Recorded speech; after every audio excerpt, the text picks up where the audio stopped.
je suis ici. De la même manière que nous. Bien aimé, ce sont des choses qui semblent être petites mais très importantes sur le plan spirituel. De la même manière que nous claquons dès 3 minutes avant le travail, de la même manière que tu dois le faire aussi sur le plan spirituel. Pourquoi tu n'aimes pas claquer en retard? Parce que si tu claques en retard dans ton boulot, ça va réduire ton argent et puis on va te donner, je ne sais pas moi, 1 point, 2 points. De la même manière aussi sur le plan spirituel, quand tu claques en retard, tu rates quelque chose. Amen. Tu viens claquer 1 heure après, tu rates quelque chose. Prenons cela au sérieux. Commence par te connaître et tu verras la gloire de Dieu dans ta vie. Respecter Dieu, ça fait ce que Dieu te demande de faire. Voir Dieu partout. La présence de Dieu n'est pas seulement à l'église. La présence de Dieu n'est pas seulement quand tu vois un homme de Dieu. Mais la présence de Dieu, c'est partout, même quand tu es seul. Très loin à Colorado. Croyez que tu es loin de Cincinnati, mais en réalité, tu n'es pas loin de Dieu. Et je respecte Dieu là-bas. Et Dieu tient compte de toutes ces choses.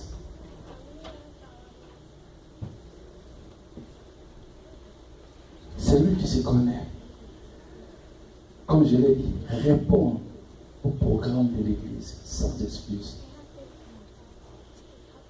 On a réunion des mamans, je serai là. Parce que je suis maman, je ferai un effort d'être là. Les jeunes, je serai là. Je suis papa, je dois être là. Jeune, oui. Je suis membre de l'église, on a église. Je ne peux pas rester à la maison, je dois aller. Parce que je suis membre. Et Dieu, quand il te regarde, il te voit membre de l'église. C'est-à-dire que tu dois répondre au programme de l'église. C'est très bien aimé. Comme je l'ai dit l'autre fois, nous ne recevons pas tout par les gènes. Nous ne recevons pas tout par la prière. Il y a des choses que nous recevons de Dieu par l'obéissance et le respect que nous accordons à Dieu et à ses choses. Et cela ouvre le porte. N'attends pas seulement le moment de gêne pour croire que maintenant Dieu va m'exaucer. Peut-être que Dieu t'exauce à l'obéissance seulement. Quand tu viens en temps à l'église, tu respectes le programme, le ciel s'ouvre et la gloire descend. Dieu n'est pas si compliqué comme nous le croyons des fois. C'est lui qui se connaît pour contribuer. Et son argent pour l'avancement de l'église n'hésite pas. Il ne voit pas un homme, mais il voit Dieu. C'est lui qui se connaît. Mais Dieu à la première place. C'est-à-dire avant tout, Dieu d'abord. Avant tout, Dieu. Est-ce que si je fais ça, cela va plaire à Dieu? C'est très important. Combien de fois nous prenons certaines décisions sans consulter Dieu et nous voulons voir la gloire de Dieu? Et celui qui se connaît marche dans la sanctification. C'est très, très important. Amen. Bien aimé, mais comment se connaître? Nous venons à l'église sans le faut se connaître. Tu ne te connais pas, tu ne sais pas réellement qui tu es. Mais qu'est-ce qui peut t'aider à te connaître réellement, à savoir qui tu es? La première chose, tu dois chercher une intimité avec le Saint-Esprit. Amen. Le Saint-Esprit va t'aider à te connaître très bien, à voir tes défauts et tes qualités, afin de fixer les défauts et de maximiser tes qualités. C'est le Saint-Esprit qui va t'aider à te comprendre très très bien, à faire l'introspection, de voir réellement qui tu es, qu'est-ce que tu as. J'étais à l'UPC. Pour ceux qui connaissent, on étudiait avec un gars. Je n'oublie jamais son nom, Pichou. Pendant qu'on étudiait, lui nous disait toujours que je ne me sens pas ici. J'ai comme l'impression que je dois jouer au football. Il dit, je ne me sens pas ici. J'ai comme l'impression. Il répétait cela. Et sa fiancée, un jour, a dit, Pétou, si tu ne te retrouves pas ici, va jouer au football. Il a dit, je dois arrêter les études. Je sens que je dois aller jouer au football. Et sa fiancée priait beaucoup. Et elle a pris le temps de prier. Il a dit, Pétou, va jouer au football. Et il a arrêté les études, il est allé jouer au football. Mais c'était comme de la blague. On voyait comment est-ce que ces jeunes montaient. Et aujourd'hui, il est en Belgique. Toujours dans le cadre du football. Donc il sentait cela. Mais qui lui avait aidé de comprendre cela? C'est le Saint-Esprit. Pour se connaître, tu as besoin du Saint-Esprit. Le Saint-Esprit va t'aider à te connaître réellement qui tu es et qu'est-ce qu'il faut fixer dans ta vie pour voir la gloire de Dieu. Est-ce que là où tu es, c'est là où tu devais être réellement? Le Saint-Esprit t'aidera. Des fois, tu te fâches pour rien. C'est justement parce que tu n'es pas là où Dieu veut que tu sois. Le Saint-Esprit va t'aider. Et la deuxième chose, c'est l'attachement à la parole de Dieu. Amen. La Bible dit ceci, que la parole de Dieu éclaire nos sentiers. C'est-à-dire là où tu ne vois pas clair, lorsque tu t'attaches à la parole de Dieu, tu verras clair. La parole de Dieu t'aidera à bien te positionner. Lorsque tu t'attaches à la parole, tu auras une assurance très forte. Tu vas bien te positionner, tu sauras que là où je suis, c'est là où Dieu veut que je sois. Même si les choses ne marchent pas comme je le veux, mais je suis dans un bon endroit. Au moment opportun, les portes s'ouvriront. Tu ne forceras pas les choses. Parce que tu t'attaches à la parole. Combien de gens cherchent l'intimité avec l'esprit? Combien de gens méditent la parole de Dieu? Combien de gens prient pour leur propre vie, pour leur propre destin? La Bible dit ceci, Dieu dit, vous me chercherez et vous me trouverez si vous me cherchez de tout votre cœur. C'est quoi chercher Dieu de tout son cœur? C'est-à-dire, Seigneur, je me mets à ta disposition. Montre-moi et dis-moi ce que je dois réellement faire. À qui s'attacher? Où être? Si Dieu, on nous disait toujours à l'école biblique que Dieu répond à 3 questions. Quand, comment et où. Amen. Dieu te dira toujours quand. Dieu te dira toujours comment. Et Dieu te dira toujours où. Dieu est un détail. Dieu donne les précisions. Dieu donne les détails de tout, frère. Pour bâtir, pour construire les tabernacles, Dieu a donné les détails à Moïse. Les détails. Dieu peut te donner le détail de ta vie. Tu marches avec clarté.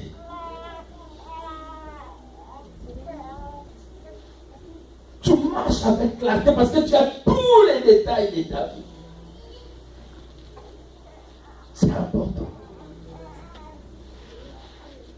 Des fois, on nous plaignissons, nous poussons trop de cris pour rien. Dieu veut juste que tu t'approches de lui et lui dire, Seigneur, qui suis-je? Qu'est-ce que tu veux que je fasse? Parle-moi, montre-moi. Lorsque tu as le Saint-Esprit et que tu t'attaches à ces paroles, tu entres à la prière, le résultat, tu auras une définition claire de ta vie. Amen. J'ai rencontré un frère qui me disait toujours, je suis venu pour quelques mois, on était en Afrique du Sud, et puis je veux partir. Tu as un frère? Non, je n'ai pas un frère. Tu as une soeur? Non. J'ai une parole. Dieu m'avait dit que je t'amène en Afrique du Sud pour 6 mois et après tu vas partir. Tu as déjà le passeport? Oui, je n'ai pas encore l'argent, mais j'ai la parole. Et c'était comme de la blague. Lorsqu'on a la parole, on a une définition claire de sa vie. Ça mène une stabilité, même quand tu n'as pas encore tout ce que tu devais avoir. Amen. C'est très, très, très important. Et la gloire de Dieu viendra dans ta vie sans forcer. Sans forcer. Sans forcer. Tu mérites la parole. Tu pries. La vie chrétienne n'est pas très compliquée comme nous le croyons. Dieu est amour. Dieu nous aime. Notre problème, c'est que nous ne voulons pas entrer en contact avec ce Dieu qui connaît tout sur nous. Voilà pourquoi les choses semblent être difficiles des fois. Parce que nous, lorsque on s'approche de Dieu, nous venons déjà avec nos réponses et nous voulons seulement que Dieu agrée. Amen. Et nous voulons seulement que Dieu agrée. C'est comme je discutais avec mon enfant, j'ai dit, c'est Yellow. Il a dit non, c'est Queen, c'est Yellow. Les Saint-Esprit aident à comprendre quelque chose. Tu vois, des fois, c'est comme ça que vous vous comportez devant Dieu. C'était jaune, mais lui, elle me dit que c'est Queen. Amen. Alors il fallait prendre le temps pour la convaincre, c'était Yellow. Et c'est comme ça des fois que toi tu vois, nous regardons horizontalement, mais Dieu regarde verticalement. C'est-à-dire qu'il voit très bien, très clair. Mais nous voulons discuter avec ce Dieu-là. Nous venons près de Dieu avec ce que nous aimons. Et nous voulons que Dieu agrée. Seigneur, c'est comme ça. Dieu dit non. Dieu peut te dire non en parlant, mais Dieu peut te dire aussi non lorsqu'il garde silence. Tu poses des questions, il ne répond pas, il est...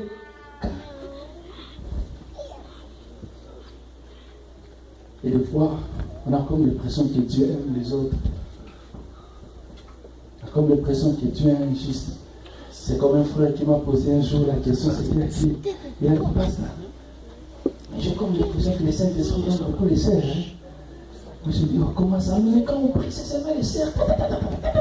Moi je ferme les yeux, je me suis concentré, mais le Saint-Esprit ne me touche pas. Le Saint-Esprit aime beaucoup les sœurs. C'est pas mauvais, moi je dis. Oh. Amen. Oui, ce sont les choses. On se pose des fois des questions.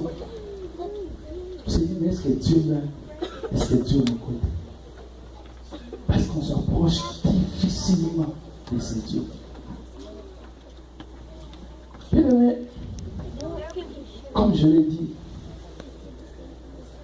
lorsque tu t'attaches au Saint-Esprit et à la parole, tu auras une connaissance claire de ta vie.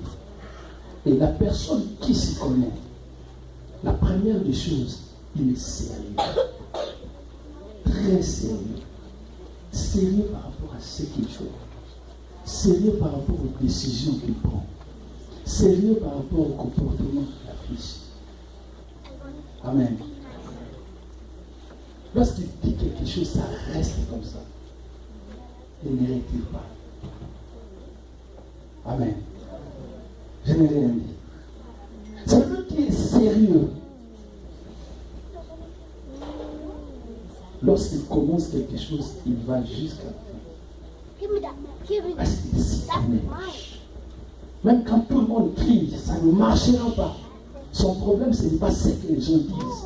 Mais son problème, c'est ce que Dieu lui avait dit. Néhémie, chapitre 6. Néhémie, chapitre 6.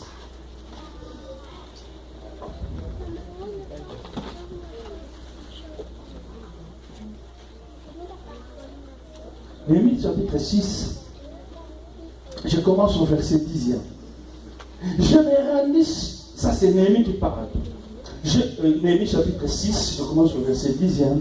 Je me rendis chez Shemaaja, fils de Delaja, fils de Meatabel. Il s'était enfermé et il dit, allons ensemble de la maison de Dieu au milieu du temple et fermons les portes du temple, car ils viennent pour te tuer. Et c'est pendant la nuit qu'ils viendront pour te tuer. Néhémie m'a dit, je répondis, un homme comme moi, prendre la fuite. Et quel homme tel que moi pourrait entrer dans le temple et vivre? J'en entrerai point. Et verset 12e, et je reconnus, ça c'est Néhémie, que ce n'était pas Dieu qui envoyait. Mais il prophétisait ainsi sur moi parce que Sambala et Tobija lui avaient donné de l'argent. Amen. Non, mais c'est lui qui s'y connaît. C'est celui qui a la parole de Dieu. Il connaît très bien qui il est. et qu'est-ce que Dieu lui a dit. Et c'est quelqu'un qui ne se laisse pas emporter par n'importe quel vent. La Bible dit ici, pendant qu'il rebâtissait le miracle, les ennemis se sont levés à gauche et à droite contre l'ennemi. Et bonjour, un prophète vient lui dire, fuis l'ennemi.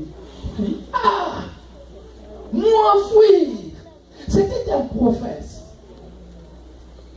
Beaucoup de gens qui n'ont pas une définition claire, qui ne se connaissent pas, facilement sont ballottés par les prophéties à gauche, à droite, parce qu'ils n'ont pas la connaissance claire de leur propre vie. Si tu m'amènes une prophétie, je vais comparer cette prophétie avec ce que Dieu m'avait dit.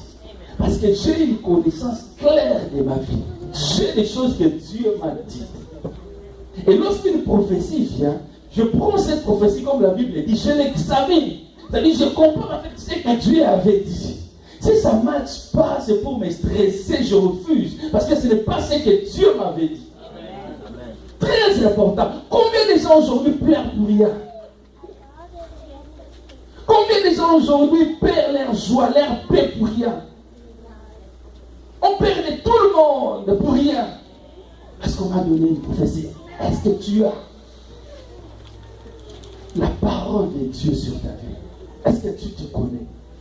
Est-ce que tu connais ce que Dieu a mis en toi? Est-ce que tu connais ce que Dieu t'a donné? C'est très important. C'est ça qui va te donner de l'équilibre. Néhémie était là, un prophète. Ce n'était pas une autre personne. Ce n'était pas un ennemi. Mais un prophète vient. Mais animé de mauvais esprits.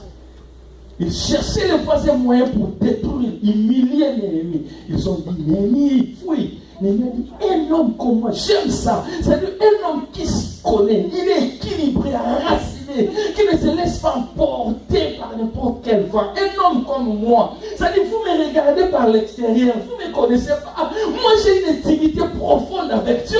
Moi, j'ai eu le temps de parler avec Dieu. Moi, j'ai eu le temps de jeûner, de chercher Dieu. Dieu m'a parlé.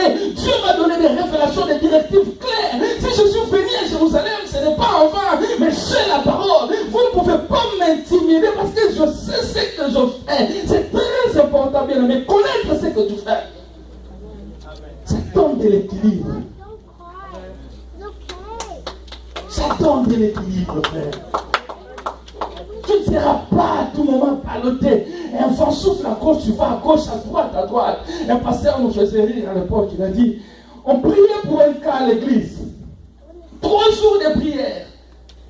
Arrivé au 2e jour de chaîne de prière, un pasteur américain est venu faire une campagne d'évangélisation quelque part. Le membre de la famille qui était resté à la maison sont vite venus à l'église récupérer leur frère qui était malade. Le pasteur a dit, j'ai gêné 2 jours, frère. Mais j'avais béni Dieu parce que c'était aussi les jours où j'avais clôturé. On arrive à l'église, où est le frère? Oh non, ces frères sont venus parce qu'il y a un autre pasteur qui fait une campagne d'évangélisation quelque part. Ils ont pris leur frère. Mais c'est Dieu qui nous avait donné les directives. C'est Dieu qui nous avait dit de jeûner 3 jours. Si c'est le même Dieu, je ne sais pas. Je ne crois pas que Dieu peut lui-même se tromper ou entrer dans la confusion. Ils ont pris leurs frères, ils sont partis. Il dit, j'ai appelé les bien-aimés de la délivrance, il dit, nous clôturons les jeunes parce que les frères sont partis. Ils ont venu les récupérer, sa famille. Ah ok. Ils ont clôturé les jeunes, ils sont restés. Une semaine après, la même famille revient avec leurs frères malades. Beaucoup de gens étaient guéris, sauf leurs frères. Lorsqu'ils sont entrés, le pasteur a dit, qu'est-ce que vous croyez? C'est Dieu qui nous avait donné cette vie. Ce même Dieu-là qui agit en nous, c'est le même Dieu qui agit avec ces pasteurs. Mais même à l'époque de Jésus, tous les malades n'étaient pas guéris par Jésus. Les autres ont entendu les apôtres pour être guéris, comme cet homme-là de Actes, je crois, chapitre 3. C'est lui qui s'est connu. Mais il ne se laisse pas emporter par n'importe quel temps. Il est calme. Il est sérieux par rapport à ses vies. Parce qu'il s'est connu. Il s'est connu très très bien. Même quand on lui rapporte des choses à gauche ou à droite, il est calme. Une sœur m'a dit un jour, il a dit, pasteur, vous m'avez dit que c'est Dieu qui m'a béni avec ces mariages, mais cet homme, quelle incompréhension. Moi, je dis, ça arrive. Reste. Si c'est Dieu, tu feras l'intervention de Dieu. Amen. Néhémie se connaissait. Et il a fini par rebâtir le miracle. Et il a vu la gloire de Dieu. Des fois, nous nous arrêtons à mi-chemin. Juste parce qu'on n'a pas une définition claire. On ne s'y connaît pas. Nous négligeons certaines choses parce qu'on ne se connaît pas. Fais un effort de te connaître. Cherche Dieu de tout ton cœur pour ta vie. Il te donnera les directives claires et tu seras posé.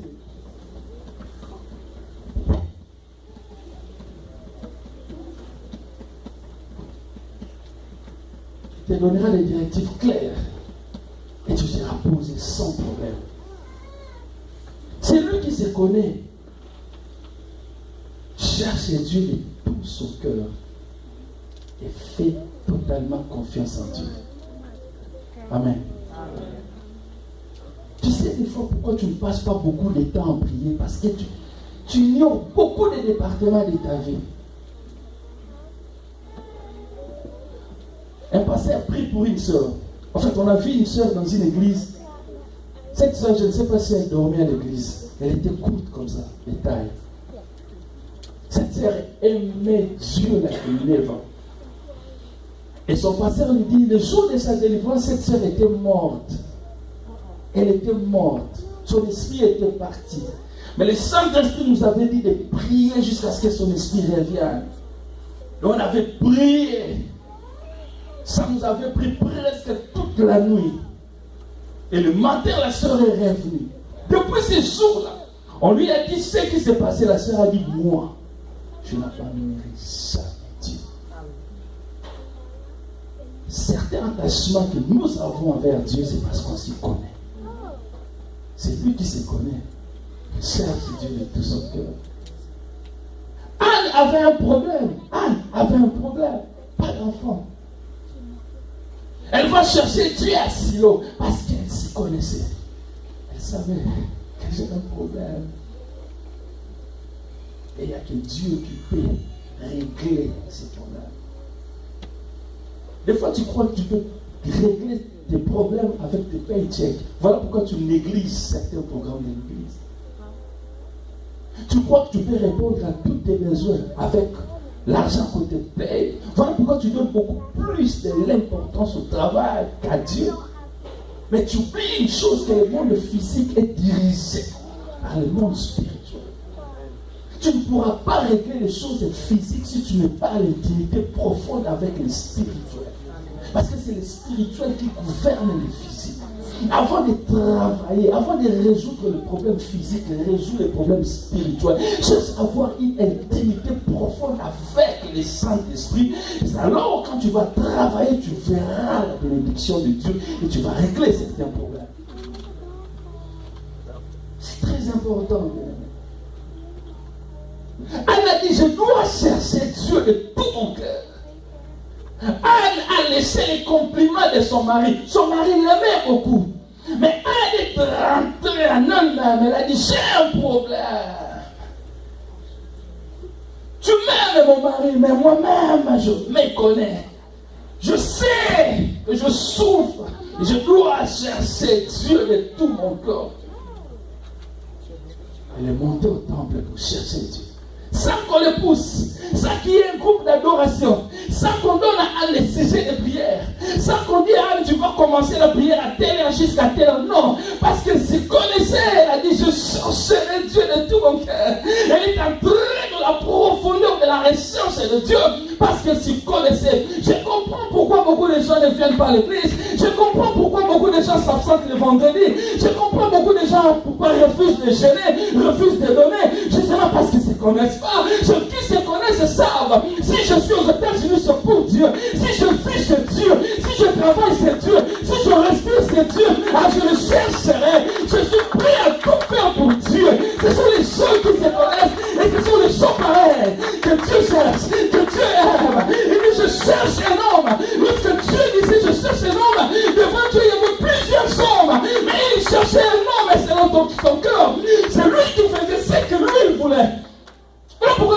ont dit, cherchez cet homme, cherchez. Devant les disciples, il y avait la multitude. Mais il a dit, cherchez. Il y a beaucoup de gens. Mais nous voulons sept qui répondent aux critères. Est-ce que tu réponds aux critères? Est-ce que tu réponds aux critères? Elle a dit, je vais chercher Dieu. Je le chercherai de tout mon cœur. Parce que j'ai un problème. J'ai un problème qui me dérange. Je chercherai Dieu de tout mon cœur. Parce que c'est un problème qui me dérange. Tu as des problèmes qui te dérangent. Mais tu as du mal à chercher Dieu. Pourquoi? Des fois tu ne dors pas bien la nuit. Mais tu as du mal de venir chercher Dieu. Pourquoi? Tu te connais très bien. Si toi tu es bien aux États-Unis, ta famille, tu connais les problèmes qui rongent ta famille, tu connais. Pourquoi tu ne veux pas prendre le temps d'entrer en profondeur chercher Dieu? Tu fais semblant de ne pas connaître certaines choses. Tu connais. Même si tu le dis à personne, tu connais. Anna dit, je ne ferai pas semblant. Je dois chercher Dieu. Je veux voir la gloire de Dieu dans ma vie. Il faut que les choses changent. Aujourd'hui, elle était déterminée. Elle a passé toute sa journée devant le trône. Sans modérateur, sans un groupe d'adoration, sans sujet de prière, seul face à face. Ce que Dieu aime, des fois. Oui, Dieu aime ça. Frère, être chrétien en Afrique et aux États-Unis, ça ne change pas. Rien. C'est question de l'intimité avec le Saint-Esprit. Si je passais le temps en Afrique, chercher Dieu, je le passerais ici. Si je gênais, je gênerais. Je continuerai. C'est ça la clé de mon succès. Qu'est-ce qui t'empêche d'avancer avec Dieu? Qu'est-ce qui t'empêche de chercher Dieu? En Afrique, tu n'avais pas des amis. Tu ne mangeais pas. Même si tu n'avais pas de voiture, au bout d'un moment, tu as commis. Amen. C'est très important.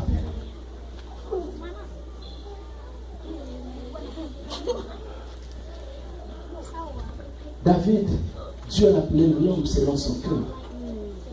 Parce qu'il s'y connaissait. David savait qui il était. Déconsidéré par sa propre famille. Berger, allait perdre les troupeaux dans la forêt. Son père n'avait même pas de soucis de David. Comment tu peux envoyer ton fils de moins de 20 ans aller perdre les troupeaux dans une forêt? C'est si dangereux. Là où il y a les animaux, les lions, tu envoies ton fils avec les brebis en plus. Parce que tu connais ces animaux-là, aiment les brebis. Donc quand ils vont suivre les brebis, ils vont tuer. I don't care, je n'ai pas besoin de David. Allez, va perdre les troupeaux. Déconsidéré. Même le jour où le prophète Samuel est venu, Isaïe, son père, a appelé tout le monde sauf David. David s'y connaissait. Et quand Dieu le lève, si je suis arrivé là où je suis arrivé, c'est Dieu. Ma vie est nulle, sans importance, sans impact, sans Dieu. Et voilà pourquoi David consultait Dieu. Peut-être que tu vis par toi-même. Voilà pourquoi tu négliges certaines choses.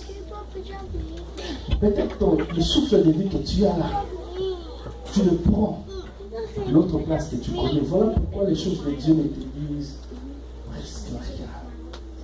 La crainte de Dieu, c'est pour votre personne, parce que moi je ne dépends pas de Dieu. Peut-être que tu ne dépends pas de Dieu, c'est pour cela que tu négliges les choses de Dieu. La crainte de Dieu, la considération, le respect de Dieu, ça ne te dit rien. Parce que toi, tu vis sans Dieu, peut-être. Mais nous autres, nous vivons par lui. Je sais, bien aimé, que si nous sommes tous là, c'est parce que Dieu l'a voulu. Si tu as envie, c'est Dieu. Si tu respectes, c'est Dieu. Cherche Dieu de tout temps. David consultait Dieu matin, midi, soir, prêt à tout donner pour Dieu. Et à la fin, David n'a pas forcé pour voir la gloire. Forçons les choses des fois. Par conséquent, La connaissance du soi amène la crainte de Dieu. Craindre Dieu, ça devient une vie. C'est comme je respire. Parce que je sais, comme a dit l'apôtre Pierre, à qui irions-nous? Je dois marcher dans la crainte de Dieu. Ma vie dépend de Dieu. Je dois marcher dans la sanctification. C'est ça. Parce que c'est lui qui contrôle ma vie. C'est lui qui se connaît sa tâche. Crains Dieu, marche dans la sainteté, marche dans la pureté. Même si son cœur le pousse, son corps le pousse à faire autre chose, il restera dans la volonté de Dieu. Il obligera son corps d'obéir à Dieu. Parce que si je vis, c'est par lui. Je dois marcher. Ça devient sa vie de tous les jours. Il met des disciplines dans sa vie sans qu'on les prêche la parole. Parce qu'il s'y connaît. Il n'est pas entré dans l'intimité avec l'esprit.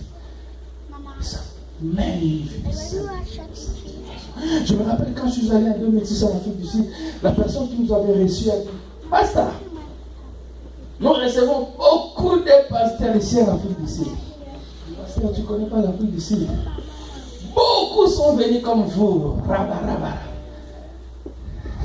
Mais si on vous le montre aujourd'hui, je dis, je ne suis pas plus fort qu'eux. Je ne suis pas plus fort qu'eux.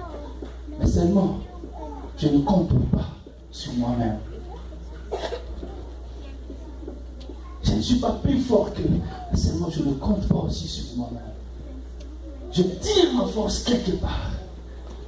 Je sais que c'est lui qui m'a donné, qui m'a appelé, qui me donne la force, me fera sortir de ce pays sans.